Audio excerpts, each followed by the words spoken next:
গতকাল বের হয়েছিলাম এই সুন্দর শাড়িটা শ্যুট করার জন্য আমার এক ফ্রেন্ডকে নিয়ে। তো আমরা একটা গাছের নিচ দিয়ে যাচ্ছিলাম, যে গাছটা থাকে না, কিছু গাছ মরা, কোনো পাতা টাতা থাকে না, যে কোনো সময় ভেঙে যাবে এই টাইপের।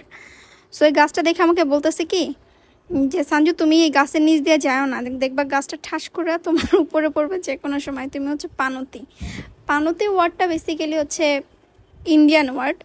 এটার আমরা ইংলিশে যেটাকে বলি আনলাকি, অথবা বাংলায় যেটাকে বলি দুর্ভাগা। আমার প্রায় প্রত্যেকটা ফ্রেন্ড আমাকে বলে তুই কুফা, তুই আনলাকি, তুই পানতি, এক্সেট্রা এক্সেট্রা। নর্মালি এই বিষয়টাকে আমি খুব ফাইজলামি হিসেবেই নেই, বা ফাইজলামি নিজেও ফাইজলামি করি।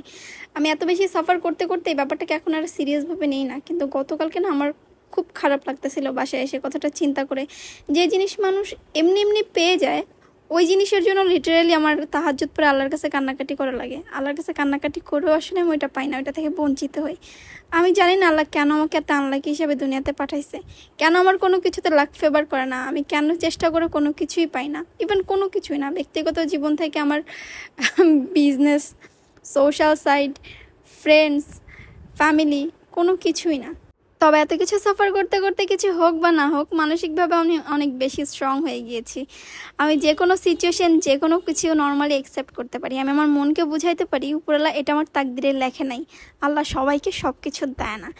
ইভেন আমার মানুষের কাছে কোনো এক্সপেকটেশন নাই, আমার এক্সপেকটেশন লেভেল একদম জিরোতে নেমে আসছে। আমি চাইলেও কারো কাছে কোনো কিছু এক্সপেক্ট করতে পারি না। সো যাই হোক, আমার বন্ধ হয়ে যাওয়া শাড়ির পেজটাকে আমি আবার রিস্টার্ট দিয়েছি। সো সবাই আমার জন্য দোয়া করবেন যেন এবার অ্যাটলিস্ট আমার লাকটা ফেভার করে। আর এই সুন্দর শাড়িটা পেয়ে যাবেন আপনি আমার পেজে, ক্রিয়েশন ওয়ার্ল্ড বাই সঞ্জিদাতে। সবাই ভালো থাকবেন, সুস্থ থাকবেন।